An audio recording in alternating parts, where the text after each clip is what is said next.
Hey YouTube, what's up? This is Ben from ShouldIGetIt.com from the Phones and Stuff channel, and in this video we're going to be unboxing the Sony WH-CH710N. I had no idea about these headphones even, and I hadn't heard great things, but I want to test them out for myself because they were only 80 bucks on Amazon Prime Day, and apparently they have 35 hours of battery life, and they also look cool in blue. Now, I do have the Bose 700, which are fantastic, and these were $400 when I bought them, so I want to see what I could get for $80 and see if it's worth your money.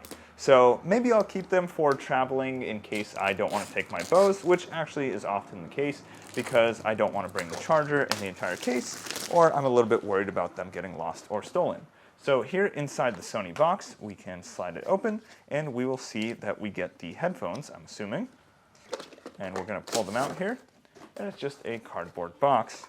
And then this cardboard box opens up, and this is some real cheap looking packaging with a little pouch here with what looks like a paper manual, an aux cable, so you have a 90-degree angle here for a 3.5 to 3.5 millimeter, and a USB-A to USB-C for charging. Now let's get to the actual headphones. All right, first thing, they feel super lightweight, like really light, and I wouldn't say a good light. They feel a little bit cheap to me.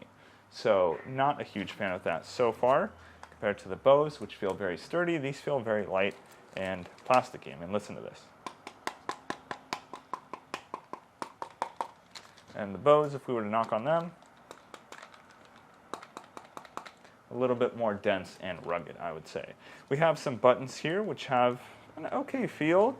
And then on the other cup, we have our power button, USB-C port, and also 3.5 millimeter cord. Here we have NC/AMB, which I'm assuming is the noise cancellation control, and then volume up and down, and I'm assuming Bluetooth disconnection and pause maybe, but I will let you know. So overall, so far, not the biggest fan of the feel, and I did think they'd be light because the box is very light. And right now what I'm going to do is put them on, and I'm filming with the overhead camera above my bed. And they feel snug. They're holding on very well. I feel like, you know what, maybe I'll wear these as my gym headphones.